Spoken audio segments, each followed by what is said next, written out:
Welcome back. Thanksgiving high school football in Rhode Island just won't be the same, have the same cachet this upcoming year. This after the Rhode Island Interscholastic League decided in late January the rivalry games shouldn't count in the league's standings, rendering them as glorified exhibition games. How will this affect the schools, the players, and the tradition of the games? Mark Dondero joins us in the newsroom with this in-depth coverage. It's the one day where high school football is bigger in New England than in hotbeds like Florida, California, or Texas, but it might not be that way anymore. Not since the Rhode Island Interscholastic League followed a similar model implemented in Massachusetts that makes the annual Thanksgiving Day football game into a glorified scrimmage. Oh no, we are fired up. You know, we feel that this is a huge tradition for us. Going back to 1927. The kids were like, why are we playing East Providence earlier in the year? And, you know, you had to explain to them, you know, why it was. And they understand it, but their biggest concern was, well, how many people are going to come to the Thanksgiving Day game? And there's a fair chance that the answer to that question is not as many. In a poll of 171 Massachusetts high schools that experienced a similar Thanksgiving Day change in 2013, 98 said Turkey Day attendance declined. That's 57%. Another 71 said their attendance numbers remain the same. You know, first of all, it's not really going to change Thanksgiving Day at all. Okay, our schools are going to maintain their traditional rivalries. They'll play on Thanksgiving morning as they always have done for many, many, many years. The only difference is that those games will now be non-league games and will not count toward their record. Let's go!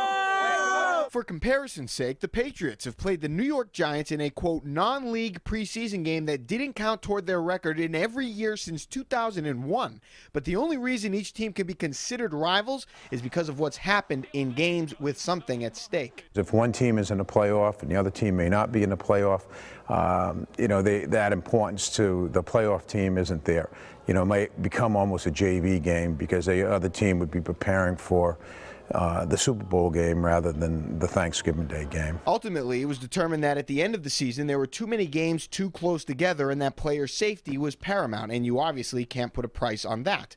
But you can put a price on tickets. You know, the financial portion of this is a huge huge gate for us, and every other year we look forward to taking in this money because this helps to drive our athletic program. And hopefully that will not minimize the importance and the attendance at those games.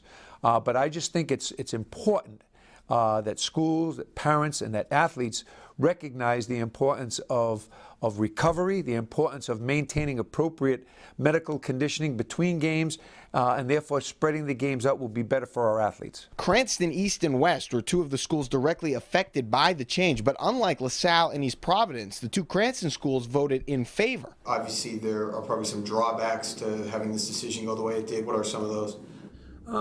The drawbacks in comparison to the safety really are minimal. I mean, you know, there is a chance now that you might play the same team 3 times in one season, and I don't think anybody wants that. You know, I understand what they're trying to do. They're trying to keep our guys safe, but it is something that for us, it takes a little bit of a hit off the, you know, the shine and the legacy of Thanksgiving. Now, East Providence, who strongly voted against the change, wasn't disregarding the safety concerns, but instead wanted to eliminate the semifinal game, keep Thanksgiving Day football unchanged, and have only the top 2 teams play one playoff game, that being the Super Bowl.